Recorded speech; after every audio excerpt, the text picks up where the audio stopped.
أكرمنا ربي وعلمنا ومن العلم النافع زدنا ومن العلم النافع زدنا. بسم الله والحمد لله والصلاة والسلام على رسول الله وعلى آله وأصحابه ومن اتبع هداه وما توفيقي إلا بالله عليه توكلت وإليه أنيب أما بعد.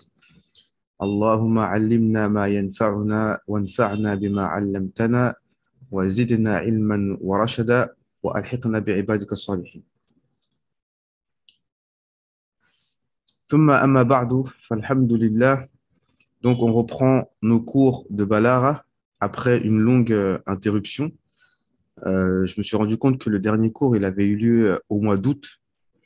Donc, c'est vrai que des fois, on se dit, si on avait été constant, même un tout petit peu, même avec un cours 2 fois par semaine, on aurait déjà pas mal avancé, quoi, parce qu'il y a quand même beaucoup de semaines à l'intérieur d'un mois.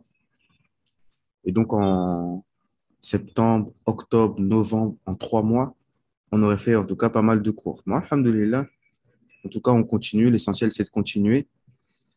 Donc, on va, Inch'Allah Ta'ala, revenir un tout petit peu en arrière pour réexpliquer la science dans laquelle on est précisément, c'est-à-dire Ilm al-Ma'ani.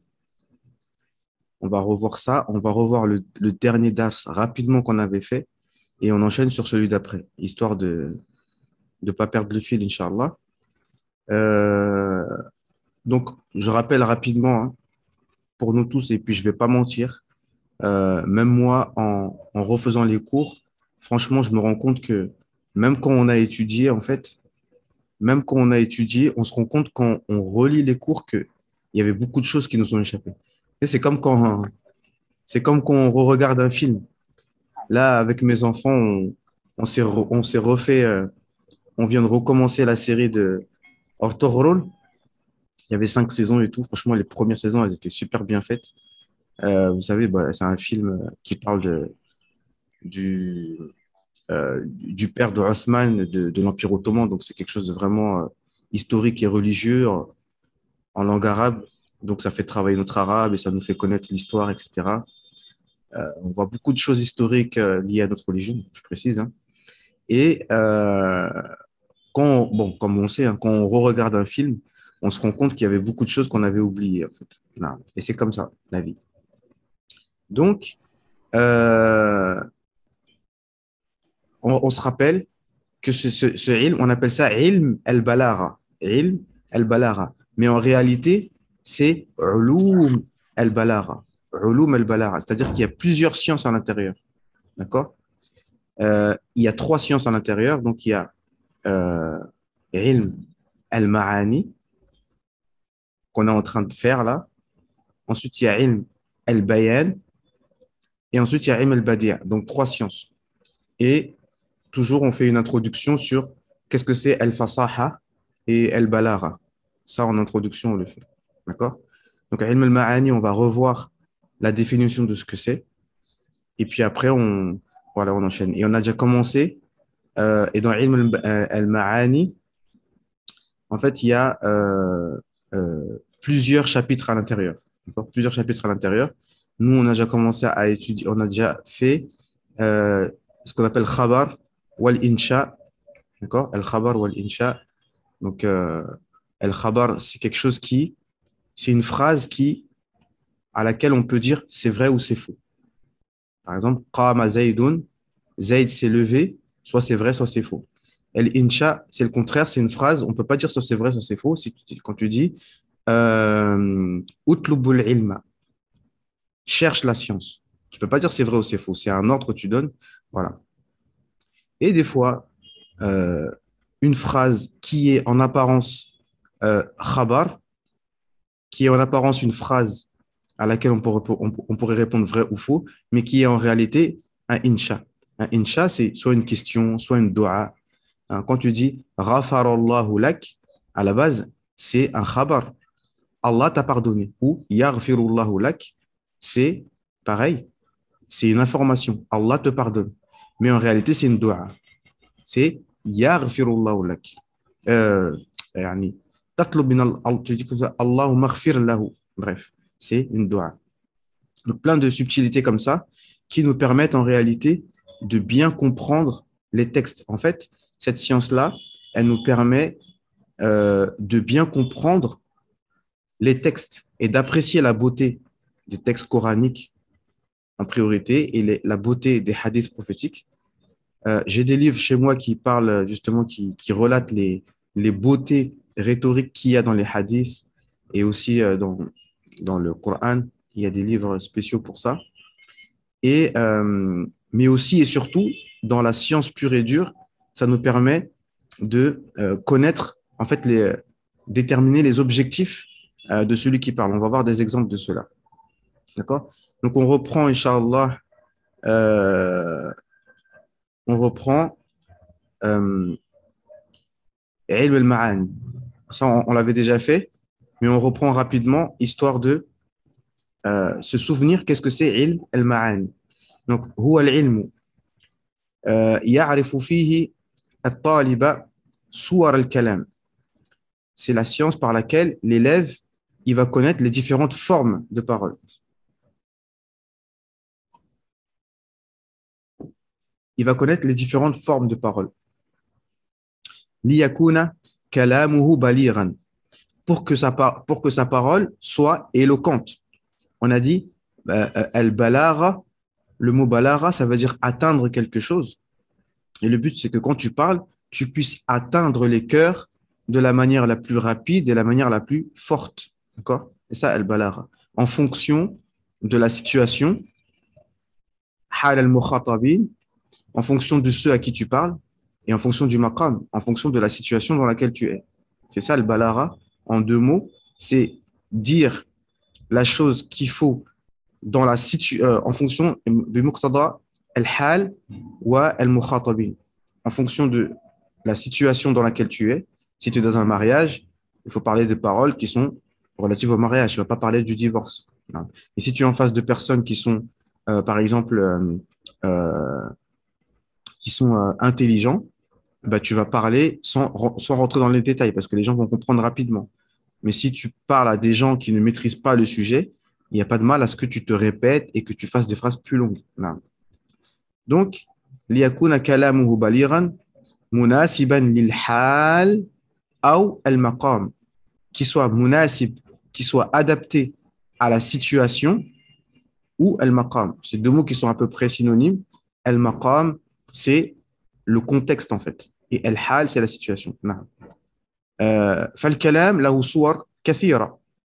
Donc, les paroles, elles ont plusieurs formes. Soit al-hazf. Ça, c'est ce que on a vu la dernière fois. C'est le dernier cours qu'on a fait. Duriba Zaydun. Zayd a été frappé. Donc, ça, on l'a vu la dernière fois. Al-taqdim wa al-ta'khir. Ça aussi, c'est une forme qu'on va voir après.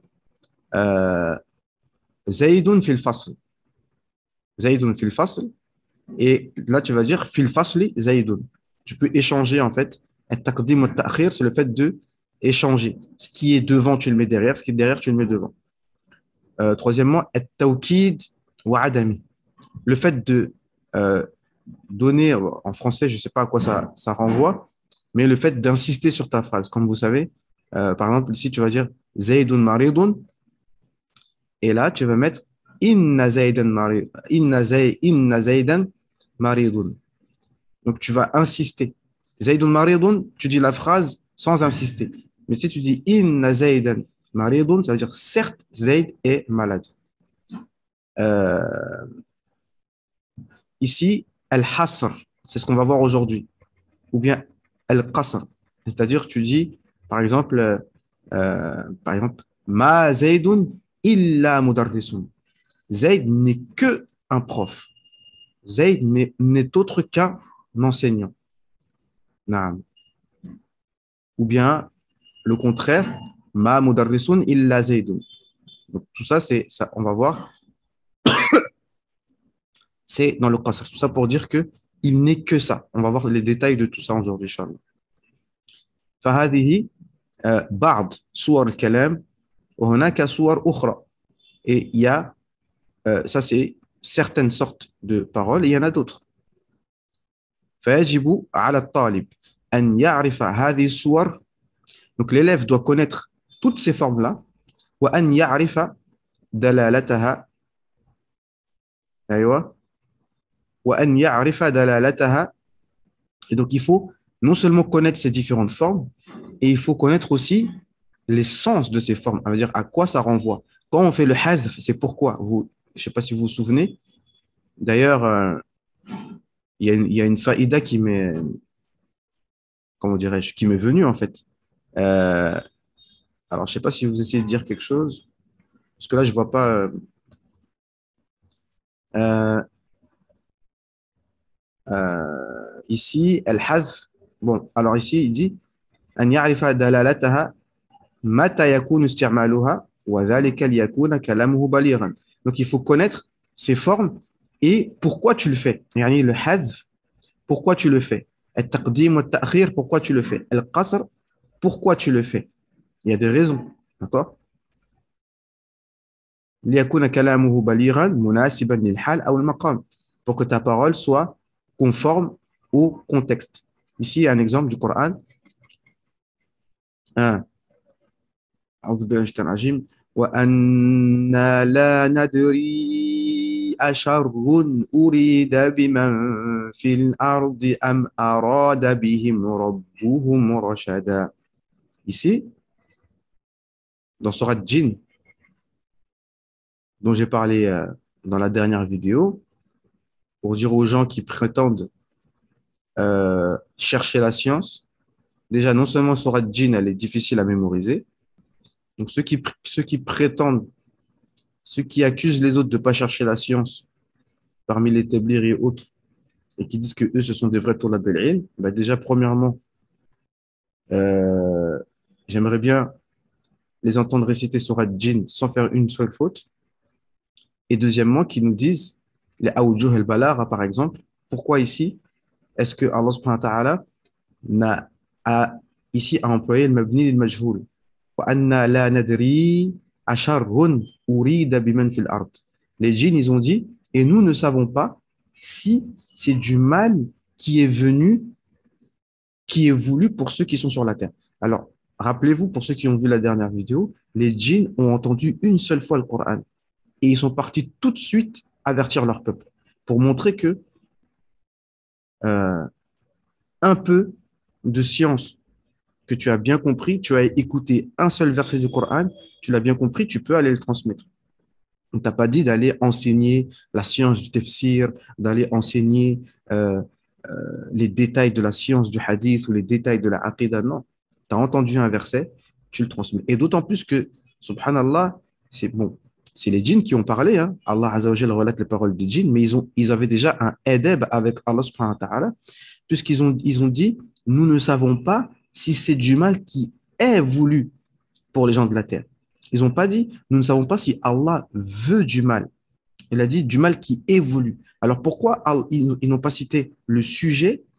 Eh bien, on a expliqué ça dans le dernier cours, c'est que des fois, c'est par respect pour le sujet. Parce que le mal, oui, le mal, c'est Allah Azza wa Jal qui prédestine le bien comme le mal, mais par respect envers Allah subhanahu wa ta'ala et par adab, eh bien, on ne le dit pas directement. On ne dit pas Allah voudrait. Je ne sais pas si c'est du mal qui est voulu pour les gens de la terre. Vous comprenez? Naam. Am arada bihim rabbuhum rashada. Mais par contre, on ne sait pas si si Allah leur veut du bien. Par contre, quand il s'agit du bien, eh bien, il cite le fa'il marfoua. D'accord? Et il y a une faïda qui m'est venue. C'est pas une inspiration ou quoi que ce soit. C'est du ilm pur et dur. Mais vous savez, quand ça c'est Mohamed, ça je reconnais Sarcelle tout de suite. Non. Quand l'imam Malik, allez, on va rentrer dans les mashakil, yallah. Quand l'imam Malik, quand l'imam Malik, non mais là franchement c'est comme il dit le frère Hamza, on rentre dans les mashakil, pas pour rentrer dans les mashakil. Là on est dans le sujet. Non. Quand l'imam Malik il dit al-istiwa ma'loum, ici il n'a pas dit c'est quoi finalement. Est-ce qu'il a dit c'est quoi l'istiwa? Est-ce qu'il a expliqué? Non, il a dit ma'loum. Ma'loum, ça veut dire c'est connu. Mais c'est quoi?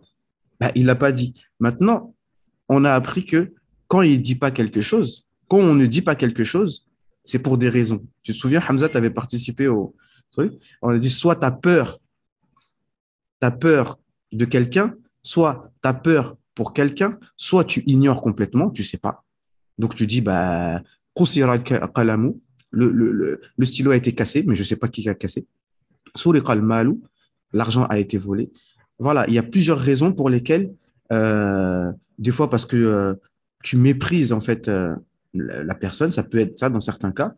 Et on avait donné un exemple, tanzih al-fa'il. Par exemple, khuliqat al-khinzir, le cochon a été créé. Kama khuliqat sa'irul hayawanat. Le cochon a été créé comme ont été créés tous les animaux. Parce que tu n'as pas envie de dire Allah a créé le cochon. Pourtant, c'est vrai. D'accord. Et ici, ma'loum, donc ça s'appelle tanzih. Ça veut dire que par edeb, tu n'as pas envie de dire que c'est Allah qui l'a fait. D'accord. Et ici, quand l'istiwa, il n'a pas voulu le dire, tout simplement parce que les salafs, ça c'est unanime, ils ont dit هذه النصوص لا تفسر. Ces genres de textes-là, el-istiwa, la main, etc., on ne les explique pas. D'accord? Donc, on ne donne pas la définition. Il faut faire il faut faire la différence entre le tafsir et le ta'wil. Les gens, ils mélangent. Donc, quand on est dans la science, il faut qu'on soit précis. On ne parle pas du ta'wil. Ça, c'est encore autre chose. On parle du tafsir. C'est dire que ça veut dire ça. El-istiwa, ça veut dire ça. La main, ça veut dire ça. Le visage, ça veut dire ça. Lorsqu'il s'agit d'Allah subhanahu wa ta'ala, eh bien, les salafs ont interdit de donner le sens. Donc, c'est pour ça, wallahu a'lam, que l'imam Malik a dit al-istiwa ma'loum. Donc, euh, donc ça, c'est ça. Ensuite, iyyaka na'budu, ça, c'est al-qasr. Non, c'est al-taqdim. C'est-à-dire, iyyaka, ici, le COD, on l'a mis en premier. Normalement, à la base, on dit na'budu ka. J'adore qui? Allah. Mais là, on a mis le COD en premier. Et quand on met le COD en premier, on ne peut pas laisser le kaf tout seul. On ne peut pas dire ka na'budu. Donc, on rajoute iyyaka na'budu. D'accord? Ensuite, ففي الحديث عن الشر قالوا أريد ولم يقولوا أراد الله تأدبا مع الله تعالى مع أن كل شيء لا يجعل إلا بإرادته نعم لا يفعل إلا بإرادته alors qu'on sait bien que toute chose se fait que par sa volonté. وفي الحديث عن الخير قالوا أراد بهم ربهم رشدا. Et pour le bien, il a dit, bah, c'est Allah qui leur a voulu du bien. فانظر كيف اختلفت سورة الفعل لما اختلف الحال لما اختلف الحال. Donc regarde comment on a changé la forme du verbe et la forme de la phrase quand la situation a changé. وقال تعالى على لسان الخضر لما حرق السفينة فأردت أن أعيبها. Et le Khidr, quand il a voulu casser le bateau, il a dit j'ai voulu le casser le bateau. ولم يقول فأراد الله أن أعيبها. Il n'a pas dit Allah a voulu que je casse le bateau. مع أنه لم يفعل هذا إلا بأمر الله وهذا للأدب مع الله. Alors que il n'a fait cela que par l'ordre d'Allah subhanahu wa ta'ala. Il a cassé le bateau par ordre d'Allah subhanahu wa ta'ala, mais il n'a pas dit que Allah a voulu. Non. Par adab pour Allah subhanahu wa ta'ala. Donc, c'est ça. Donc ça, c'était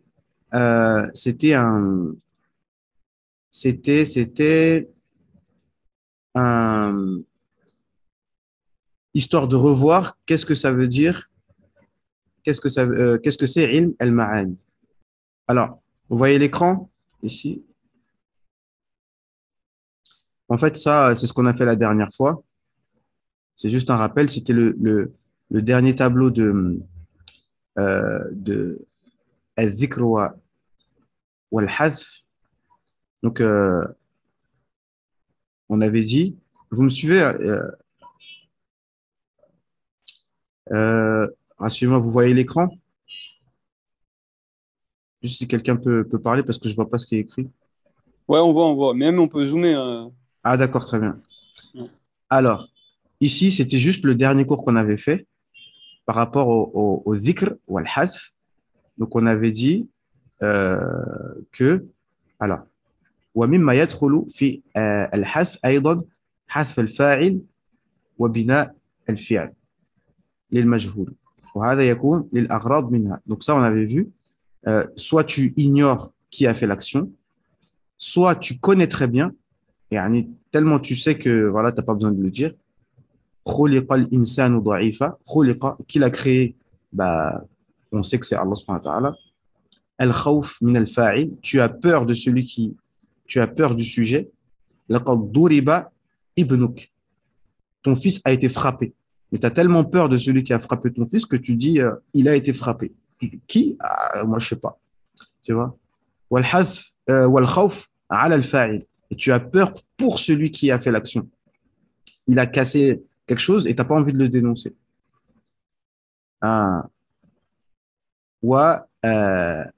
الغرض من الكلام ليس له علاقة بالفاعل. Soit, ben, en fait, ce que tu dis, ça n'a pas de rapport avec peu importe celui qui l'a dit, donc c'est pas la peine de le citer.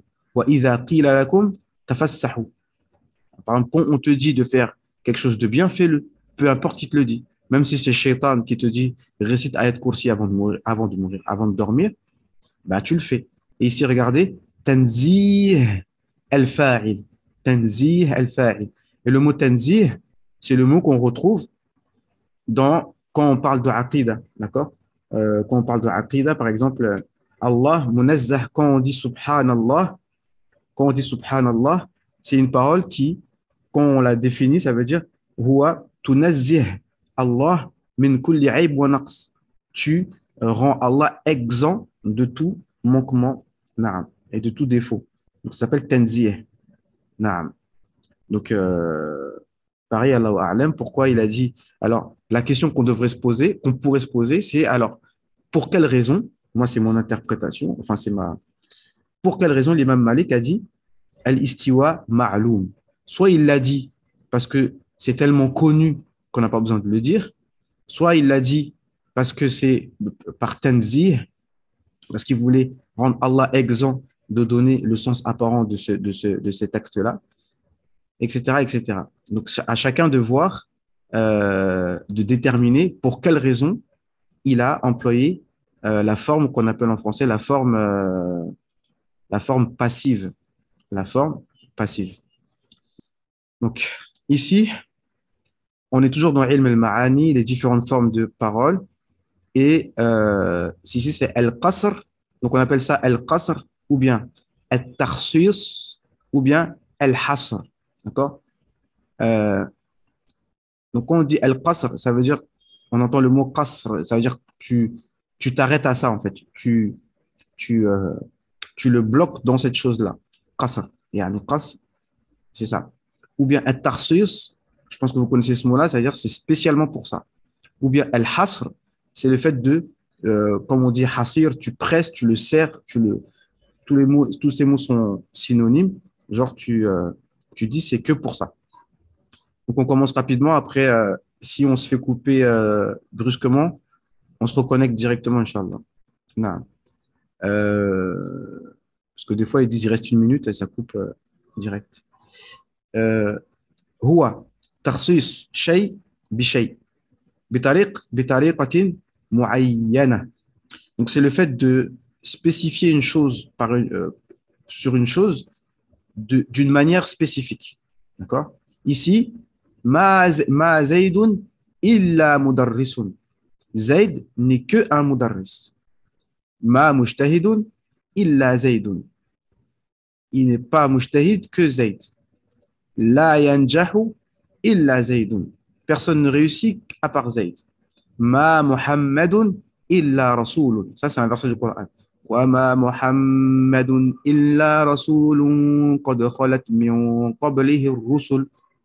Donc ici, ce qasr, pourquoi alors comment on dit en français, pourquoi on a spécifié que Mohammed, alayhi salatu wassalam, n'est qu'un prophète. Pourquoi? Non. Alors ici, ينقسم القصر, donc ça c'est des exemples. ينقسم القصر من حيث الغرض منه إلى قسمين. Donc à chaque fois, mes frères, quand on voit les différentes formes de Balara, nous, ce qui nous intéresse ici, c'est la raison pour laquelle on fait ça. Je me souviens, le frère Hamza, il avait dit, ah, mais on dirait du nahu pur. Mais en fait, le ilm Balara, c'est vrai, très, très lié à la grammaire. Mais le but, là, c'est pas d'étudier la grammaire, là, c'est d'étudier les raisons de la grammaire, en fait. C'est les objectifs, en fait, des formes grammaticales. C'est pas la grammaire qui nous intéresse ici. C'est pour ça que un cheikh, Samurra'i, je sais pas, mais très contemporain, il avait écrit Ma'ani an-Nahu, l'essence du Nahu, en fait, pour faire vivre le Nahu, parce qu'en tant que tel, le Nahu tout seul comme ça, c'est plutôt sec, d'accord? Mais là, quand tu rentres dans le Balara, tu fais vivre le Nahu. Mais les deux sont hyper importants. Bon, bah, on va couper, parce que là, on va couper et on va se reconnecter, et là, on enchaîne sur le Dars, Inch'Allah. Ok, Inch'Allah?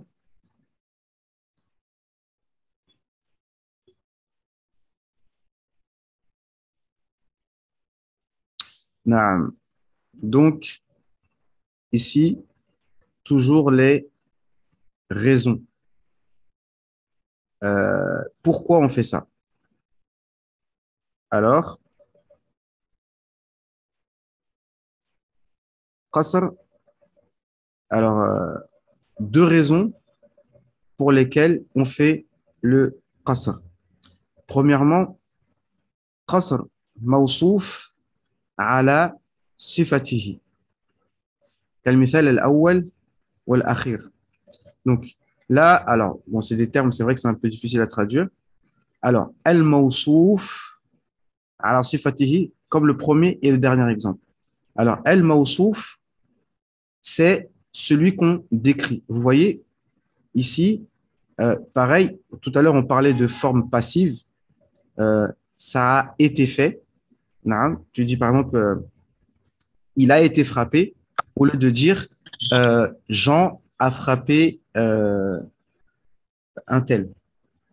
Tu dis un tel a été frappé. Par qui? On ne sait pas. Ici, quand tu dis mawsouf, c'est pareil. C'est que c'est un ism maf'oul. Ism maf'oul. C'est-à-dire que c'est celui qui est décrit. D'accord? C'est du mot sifa. D'accord? Et as-sifa, c'est l'attribut en lui-même. Alors, encore une autre remarque. Pareil, c'est pas des machakils, c'est pas de la polémique, mais pour que on sache les termes à quoi ils renvoient. Regardez bien ici, sifa, on entend toujours ce mot-là, les attributs. Sifa, c'est une caractéristique, en français on appelle ça adjectif qualificatif, je crois. D'accord? Eh bien, sifa, vous remarquerez que c'est toujours un acte. Est-ce que vous m'entendez? Une sifa, c'est un acte. Alors, pourquoi je dis ça? Comme par exemple, Qadir, Allah, il est capable. Alim, Allah, il est l'omniscient. Basir, Allah, il est celui qui voit. Samir, il est celui qui entend. D'accord? Eh bien, ça, ce ne sont pas des verbes en tant que tels. Ça s'appelle des non-verbes.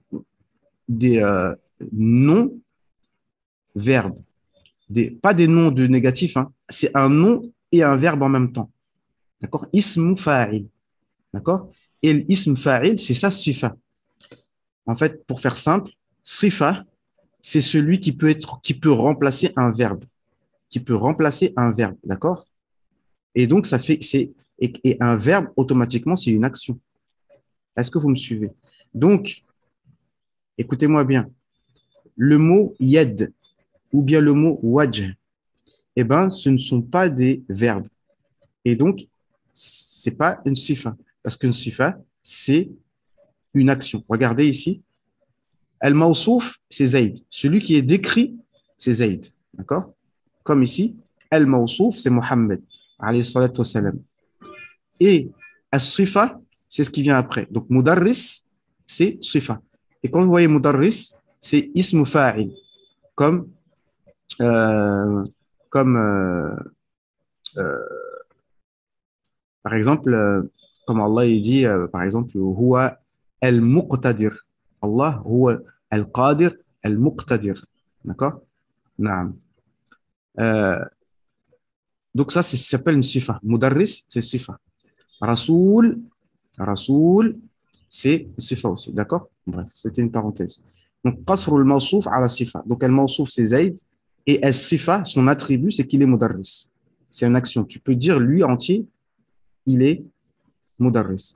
Et comme Will Dedo l'avait expliqué, hafizahullah, il avait dit que une sifa, elle doit s'appliquer à tout le mawsouf. Tu vois, Allahu qadir, tu dis Allah, il est capable. Mais si tu dis que la main, c'est un attribut, mais est-ce que la main, ça peut s'attribuer à tout le mawsouf? Est-ce que tu peux dire Allahu yadun? Tu peux pas dire ça. À part si, quand tu dis main, eh bien, tu veux dire par là ce que tu fais avec ta main. Tu vois ce que je veux dire? À partir de ce moment-là, là, on se comprend. C'est pour ça que on disait que le fait de dire que la main, c'est un attribut, c'était une sorte de ta'wil, parce qu'à la base, ce n'est pas un attribut. Mais si tu prends en considération ce que tu fais avec ta main, bien que Allah subhanahu wa ta'ala, c'est clair et c'est net, il n'a pas besoin d'une main pour faire quelque chose. Il n'a pas besoin d'avoir un organe qui s'appelle un œil pour voir. D'accord? Ça, c'est ce que At-Tahawi a dit clairement. At-Tahawi, si je ne me trompe pas, il était dans les premiers siècles. C'est Hanafi qui a transmis la aqidah de Abu Hanifa. Et il dit que Allah subhanahu wa ta'ala est exempt des organes et des alets, des ustensiles, où Allah a besoin de rien. D'accord. Mais tous les gens qui suivent Ibn Taymiyyah et Mohammed ibn Abdul Wahhab par la suite, ils réfutent en fait At-Tahawi dans ce qu'il dit. Et puis, juste pour terminer sur ça, la question qu'il faut se poser vraiment de manière scientifique, hein, moi, je parle sérieux, c'est se demander, mais vraiment une vraie question. Ibn Taymiyyah, quel livre de Aqidah a-t-il étudié quand il était jeune? Quel livre de Aqidah, quel Aqidah a-t-il étudié dans son pays? Pourquoi est-ce qu'on est obligé de dire la Aqidah d'Ibn Taymiyyah qu'il a écrite lui-même? Pourquoi il ne fait pas l'explication d'un livre de Aqidah qui lui a été transmis par ses parents et les gens de son époque? Est-ce que vous comprenez? Quand vous voyez les programmes de Aqidah qu'ils ont, ça commence par Ibn Taymiyyah.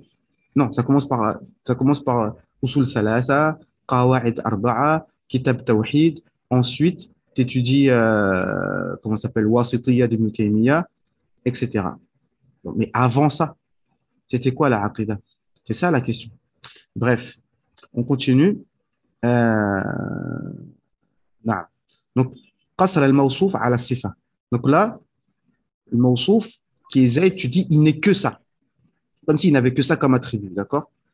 Mohammed illa Rasoul, comme s'il n'avait que ça comme attribut. Wal mawsouf fi Zayd, wal mawsouf Zayd ici et Mohammed ici, alayhi salatu wassalam. Wal sifa, regardez, as-sifa, mudarris wa Rasoul. C'est ça qu'on appelle sifa. Si jamais vous étudiez la grammaire, vous remarquerez que le sifa, c'est ce qu'on appelle asma mushtaqqa. Ce sont des noms. Mushtaqqa, ça veut dire des noms qui sont tirés d'un verbe, si vous voulez. Des noms qui sont tirés d'un verbe. Donc, ism fa'il, ism maf'oul, ism tafdil, etc. Non. Deuxièmement, qasr as-sifa ala al-mawsouf, le contraire. Qasr as-sifa ala al-mawsouf, comme le deuxième et le troisième exemple. Ma mujtahidun illa Zayd. Lam yanjah illa Zayd. Et vous voyez ici, yanjah, c'est un verbe. Alors qu'ici, mujtahid, c'est un sifa, ism mushtaq, alors que là, c'est un verbe carrément. قصر الصفة على الموصوف كالمثالين الثاني والثالث. فالصفة مجتهد والنجاح. Vous voyez ici, il a écrit النجاح. al-masdar. Alors qu'ici, c'était un verbe. Il n'a pas dit man najjah. Wal-mawsouf, Zayd. Ici, Zayd et Zayd. OK? فأي قصر لا يخرج عن هذين الغرضين ومثال ذلك. Donc, ça, c'est les deux formes de qasr. Et il y en a d'autres formes de qasr comme la ilaha illallah avec illa ou bien iyyaka na'bud. Ça, c'est des autres formes de qasr aussi en disant que c'est que ça. Tu vois, il y a d'autres formes qu'on va voir. Fas-sifa hiya al-uluhiyya. Comme ici, al-mawsouf, ici, c'est Allah subhanahu wa ta'ala. C'est celui qui est décrit. El-ilah, el-ilah. Naam. Et vous savez que el-ilah, ça veut dire el-ma'louh, celui qui est adoré. Ça, même en dehors de, avant même avant l'arrivée de l'islam, le mot aliha, ça a un sens, tu vois, c'est la chose vers laquelle on se dirige, en gros, tu vois. On emploie ce mot-là. C'est la chose vers que tu te diriges. El-ilah. Donc, ilah, c'est el-ma'louh. Naam. Celui qui est adoré. Naam. Fal-uluhiyya, al-haqqa, wal-ibada. Donc, ça, c'est le sifa. Allah, il est al-ma'boud, si vous préférez. Allah, huwa al-ma'louh, ou bien al-ma'boud. Donc, la ma'boud illallah. Naam. Wal-mawsouf, huwa Allah azza wa jal. D'accord? Donc, voilà. Monsieur, juste pour le qasr, tu as dit qu'il y avait la ilaha, et c'était quoi le deuxième truc que tu avais dit? C'est iyyaka na'budu. C'est en fait le taqdim wa ta'khir. Ça veut dire que tu inverses. Normalement, tu dis na'buduka. Tu vois? Par exemple, tu dis as'alullah at-tawfiq. D'accord? As'alullah at-tawfiq. Naam. Eh ben, tu peux dire Allah as'al. Tu as le droit de dire Allah as'al. Et quand tu dis ça, c'est pour vraiment dire que tu demandes que à Allah. Tu vois? Tu dis Allah as'al. Naam. Et tu mets ça en avant pour dire que je demande que à Allah. Tu vois? Parce que quand tu dis nas'alullah, as'alullah at-tawfiq. Je demande à Allah le tawfiq. Mais quand tu dis Allah as'al at-tawfiq, là, le fait que tu aies mis Allah en premier, tu indiques que tu demandes que à Allah. Et tu pourrais dire. Et le taqdim et le ta'khir, c'est la même chose que le qasr? Oui, c'est une forme de qasr là. C'est une forme de qasr. Quand tu dis, tu vois, regarde ici, on va voir turuq at-tarsis. Donc là, en fait, voilà, c'est ta question qui est là. Comment maintenant les différentes formes? Là, on a vu que on peut inverser en fait le qasr. Ça veut dire, tu peux dire ma Muhammadun illa rasoul, et tu as le droit de dire ma rasoulun illa Muhammad. Soit qasr as-sifa ala al-mawsouf, soit qasr al-mawsouf ala al-sifa. Tu vois, ça c'était juste au niveau de la forme. Maintenant, on va voir les différentes façons. Ici, an-nafi wa l'istithna. Tu vois, comme on a vu, ma et illa. Tu vois, tu dis ma Muhammad illa rasoul, ma Zaydun illa mudarrisun. Ça, c'est une forme. Deuxièmement, innama. Innama, comme quand Allah dit innama yakhshallaha min ibadihi al-ulama. Donc, innama, c'est uniquement. Innama Zaydun alimun. Zayd, il n'est qu'un savant. Enfin, c'est pas pour le rabaisser, au contraire. Au contraire, innama Zaydun alimun. C'est comme s'il y avait que lui comme savant. Innama al-mu'minuna ikhwa. Non. Troisièmement, at-taqdim ma haqquhu at-ta'khir. Le fait de mettre en premier ce qui normalement devrait être en dernier. D'accord? Parce que normalement, donc ça c'est vrai que cette science est très très liée avec la grammaire, puisque on doit savoir normalement que le maf'ul bihi, le COD, il vient en dernier. D'accord? Akala Muhammadun at-tufahata. Akala Muhammadun at-tufahata. Normalement, at-tufahata, ça vient en dernier. Parce qu'en fait, le COD, dans une phrase, on pourrait on pourrait s'en passer éventuellement. D'accord? On pourrait s'en passer éventuellement. Tu peux dire Akala Muhammadun, ça dépend du contexte. La phrase peut être complète. Des fois oui, des fois non. Euh, donc, حقه التأخير. Donc, مفعول به, normalement, c'est en dernier. Mais tu peux dire التفاحة أكل محمد. C'est une phrase correcte. التفاحة أكل محمد. Et donc là, tu veux préciser qu'il n'a mangé que la pomme. Non. Ici, إياك نعبد. Donc, إياك, normalement, ça vient après. نعبدك. Mais quand on dit إياك نعبد, ça veut dire on n'adore que toi. بل الله فاعبد. Normalement, fa'budillah. Mais ici, on dit Allah fa'bud. Au début de la sourate Zumar. Balillah fa'bud wa kul min ash-shakirin. Ici, quatrièmement, al-atf bi la ou walakin ou bal. Le fait de mettre la derrière ou walakin ou bal. Najaha Zaydun la Sa'id. C'est Zayd qui a réussi, pas Saïd. Donc, c'est que Zayd en fait. Ma najaha Zaydun walakin Saïd. C'est pas Zayd qui a réussi, mais Saïd. Donc, c'est que Zayd qui a réussi. Ma najaha Zaydun bal Saïd. C'est pas Zaydun qui a réussi. Donc, c'est que Zayd à la fin. D'accord? Voilà. Mais ici, on va voir que c'est dans l'hypothèse où on est en train de parler que de deux personnes. En fait, il n'y a que deux personnes qui ont fait l'imtihan, qui ont passé un examen. Et entre les deux, bah, tu dis, il n'y a que Zayd qui a réussi. Mais s'il y en avait plus, ce ne serait pas clair. Tu dis, OK, Zayd a réussi et pas Saïd. Et les autres? D'accord?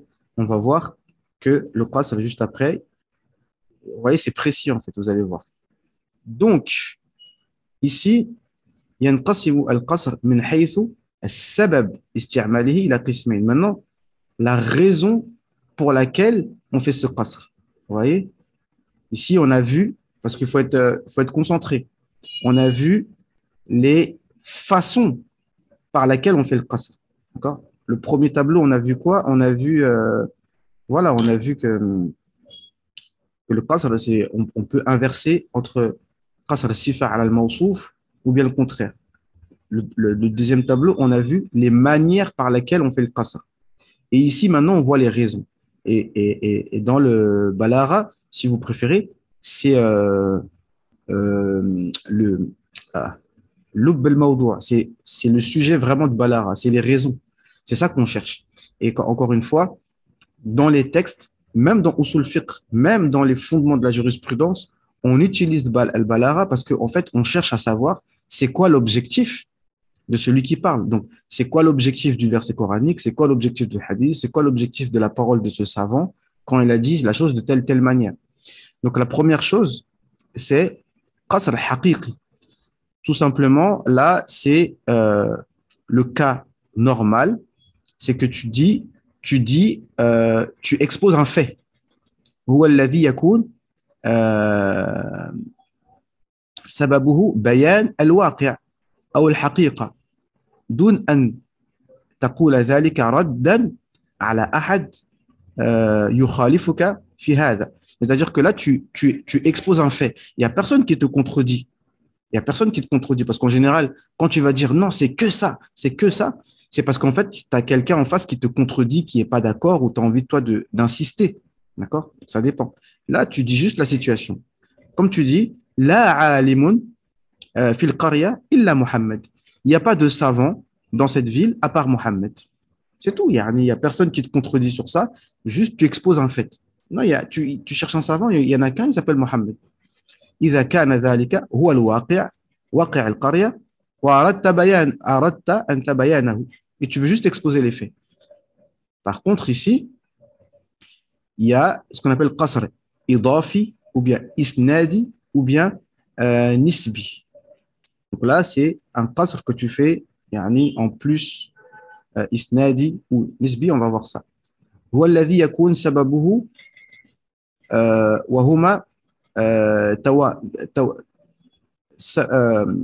توهمه المخاطب فتذكر ذلك تخصيصا. Donc, c'est le fait que celui à qui tu parles, soit il a besoin d'éclaircissement et il pensait quelque chose de faux, il s'imaginait quelque chose qui n'était pas la réalité. Donc, toi, tu vas lui préciser. On appelle tarsis, c'est-à-dire tu précises, non, c'est pas ce que tu penses, c'est comme ça, c'est pas comme ça. Donc, il y a qasr al-qalb, ou bien al-ifrad, ou bien al-ta'yin. Donc, al-qalb, c'est quoi? C'est que, par exemple, tu as le choix entre deux. C'est pour ça que tout à l'heure, je vous disais, entre Zayd et les autres, il y en a deux qui ont. Tu parles de deux personnes. Quelqu'un, il croit que Zayd, c'est un muhaddith. Alors qu'en vérité, c'est euh, un savant du fiqh. Tu dis non, non. Ma Zaydun illa faqih. C'est pas un muhaddith. D'accord? Fi ya'taqidu al-mukhatib khilaf al-haqiqa. Lui, il pensait le contraire. Quand tu dis qalb, ça veut dire que tu échanges entre deux choses. Tu échanges. Al-qalb, c'est changer entre deux. Échanger, en fait. Retourner. Ka'an taqula lahu ma Zaydun illa faqih. Zayd, c'est un faqih, c'est tout. إذا كان يظن أنه نحوي أو محدث. Parce qu'il pensait que c'était un savant du nahu ou du hadith. Non, non, non, c'est que un faqih. Non. Ça, c'est qalb. C'est quand tu as entre deux choses.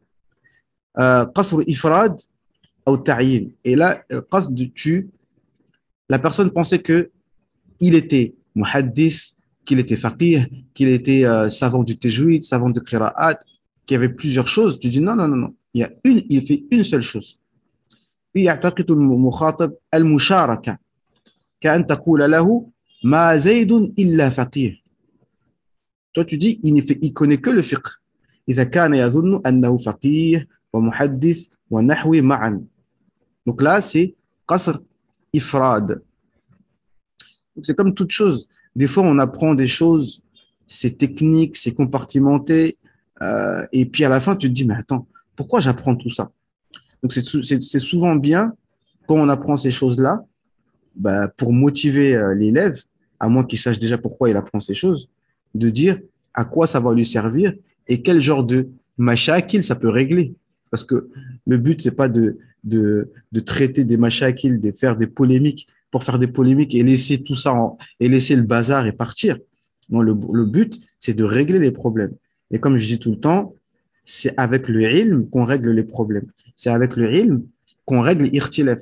Alors, le ilm, il n'est pas fait pour faire des problèmes et puis laisser le bazar et partir. Laisser le fawda, laisser la fitna et tu t'en vas. Non, le but, c'est de régler les problèmes. Donc, normalement, le ilm, quand on en fait bon usage, c'est pour, comme un docteur, il fait des points de suture, il te répare. Il n'est pas là pour dire, ah ouais, là, c'est chaud, là. Tu vois? Non, non. D'accord? قصر التعيين والتحديد ففيه يعتقد المخاطب أحد الشيئين أو أشياء لكنه لا يستطيع التحديد. Donc ici, celui à qui tu parles, il pense, il croit deux choses, ou il croit plusieurs choses. Il se mélange entre deux choses ou plusieurs choses, et toi, tu viens pour lui dire non, c'est ça. أن تقول له ما زيد إلا فقيه إذا كان لا يدري. Lui, il ne savait pas. C'est pas qu'il pensait quelque chose, mais c'est qu'il ne savait pas. أفقيه أو محدث أو نحوي. نعم. Donc, c'était ça. Ça, c'était au niveau du qasr. Ben, c'est ça qu'on peut dire. Donc, je pense que ça suffit pour aujourd'hui. Si déjà, moi, je ne cache pas, hein, sans le tableau en face de moi, je n'aurais pas pu vous dire tout ça. Alors que normalement, quand on maîtrise un sujet, on a tous les exemples en tête, on a toutes les définitions en tête. Donc, les définitions avec les exemples, toujours bien dans la tête. D'accord? Et une fois qu'on a ça bien dans la tête, quand on arrive sur le Coran, maintenant, on regarde d'un autre œil. On voit ces formes-là, le qasr, le taqdim, le takhir, on voit tout ça et on arrive à déterminer les raisons. J'ai un livre ici. Vous ne voyez pas ici. Celui-là. Donc là, c'est à l'endroit. I'rab al-Qur'an wa bayanu. Tout ça, vous voyez, il y a 9 tomes En fait, c'est un tafsir du Coran. Déjà, c'est i'rab, ça veut dire que il expose en fait l'étude grammaticale de chaque verset et il expose justement tout ce qu'on est en train de dire. Quand il y a on appelle ça awjuh al-balagha, c'est-à-dire qu'il y a tout ce qu'on vient d'étudier ici, enfin, tout ce qu'on a étudié jusqu'à maintenant et tout ce qu'on va étudier, Inch'Allah, eh bien, une fois qu'on a fini ça, on a les bases, eh bien, maintenant, dans le Coran, on sera capable de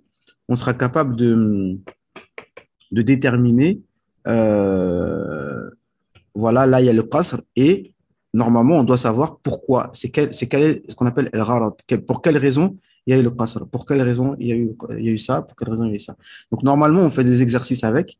Je pense que ce qui est écrit sur le tableau, le oustaz, c'est pas moi qui ai écrit, hein, c'est oustaz Mahmoud Shafiri. Il s'est basé sur Al-Balar al-Wadiha, d'accord, je pense. Et ce livre-là, alors là, celui qui l'étudie, là, il sera blindé parce que vraiment, tu vois, tu as la qaïda et tu as plein d'exercices à faire derrière. Donc, moi, je peux vous proposer de. Ah, Balar al-Wadiha, il est là. Vous voyez? Et donc là, vous voyez comment c'est. Et franchement, de toute façon, toutes les sciences, quand on fait beaucoup d'exercices derrière, beaucoup d'exercices. Alors, on va voir. Ici, on commence par le بيان معاني غرض من إلقاء الخبر طلبي القصر أيوه page 180. Donc, de toute façon, Inch'Allah, bah, si vous voulez, je vais vous donner des exercices à faire par rapport à tout ça. Et puis voilà. Comme ça, au moins, on essaye d'avancer. Comme je dis dans tous les cours, là, le dars de hadith, il est prêt, là. Ça y est, il est téléchargé, qu'on a fait lundi sur YouTube. Je peux vous l'envoyer tout de suite, là. Le dars qu'on a fait mardi de Jazariya, pareil, il n'était pas long, donc ça va se télécharger, Inch'Allah, rapidement. Le dars de mercredi qu'on a fait sur le livre par rapport au Tablir, le regard scientifique. Alhamdoulilah, on a terminé la partie théorique. Pour de bon, on a fini. Donc, la prochaine fois, mercredi prochain, on va rentrer il va parler des 3 jours, 40 jours. Alors, est-ce que c'est une innovation ou pas? Donc, après avoir étudié toutes les règles théoriques de la bid'a, donc maintenant, on va savoir, avec un regard scientifique, savoir cette chose, est-ce que c'est bid'a ou pas? Et aujourd'hui, donc voilà, on a fait ce cours-là. Demain, bi'ithnillah, donc à la même heure, je vais réciter devant vous Surat Kaf avec, je ne sais pas quelle lecture. Soit je commence dans l'ordre. Je commence par Qaloun, après je fais Warsh, après je fais Ibn Kathir, etc. Et puis je me suis dit que ce serait bien avant de lire. Par exemple, je me connecte à 8 heures et j'explique d'abord la lecture, les règles de cette lecture-là. Et ensuite, je la lis, comme ça, vous savez. Et je vous mettrai les versets avec le Mus'haf de Qaloun. Comme ça, vous pourrez. Samedi, on fait notre das de tafsir, Inch'Allah. Et dimanche, das de Aqida. Ah, Allahu Akbar. Là, on va rentrer dans les vraies choses. Mais en vérité, c'est important, Wallah. Et franchement, Wallah, il y a un goût spécial, Wallah, quand tu apprends, entre guillemets, la vraie Aqida. Wallah, on n'est pas là. Franchement, même le frère Sofiane Abou Ayoub, il a dit, on n'est pas là pour polémiquer avec les gens, on expose les faits. Toi, tu as ta Aqida, moi j'ai la mienne, moi j'expose ma Aqida, donc on n'a pas à en avoir honte. Mais dans le monde francophone, franchement, on pourrait, pour ainsi dire que la Aqida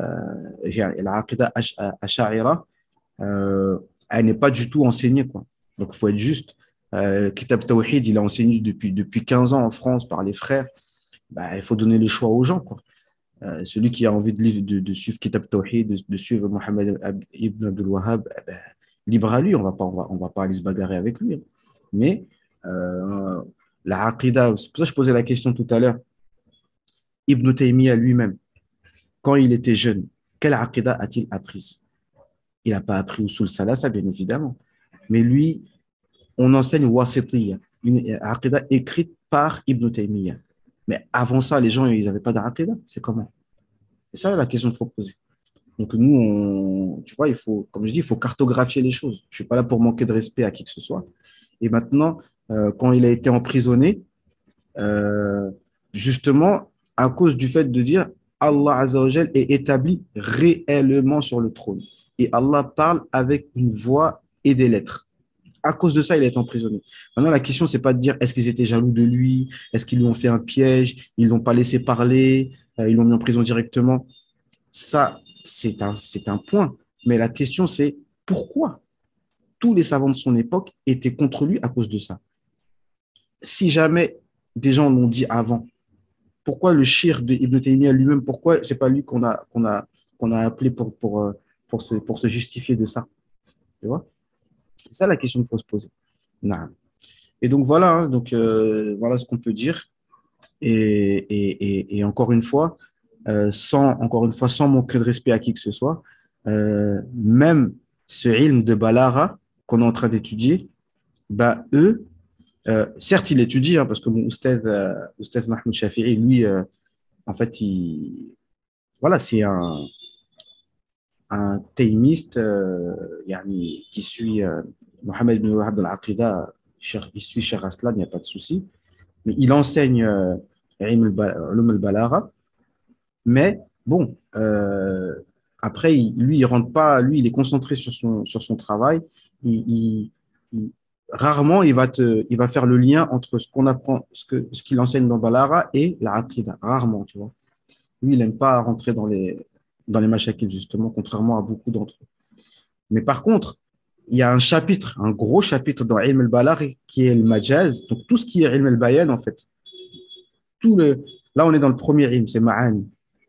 Le deuxième ilm qu'on va étudier, ce sera ilm al-bayan. Et ilm al-bayan, en fait, si vous préférez toute cette science-là, si vous préférez, eh ben, Ibn Taymiyyah, il met une croix dessus, pratiquement. Pratiquement. Parce que pour lui, le majaz, ça n'existe pas. Vous savez, le majaz, en fait, le sens, comment on appelle ça? Métaphorique, non, il n'y en a pas. Il n'y en a pas. Même dans la langue arabe, il n'y en a pas. Et, je ne sais pas si vous imaginez je sais pas comment dire en fait. Il n'y a pas de majaz dans la langue arabe. Il n'y a pas de métaphore dans la langue arabe.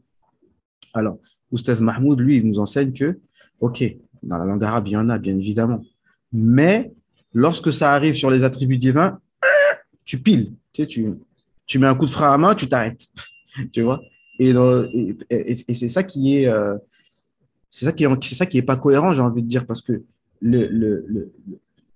là où tu pratiques le ilm, le ilm, voilà, il te dit ça. Il y a de majaz, c'est la langue arabe, etc. Mais quand tu arrives aux attributs divins, le ilm, il s'arrête.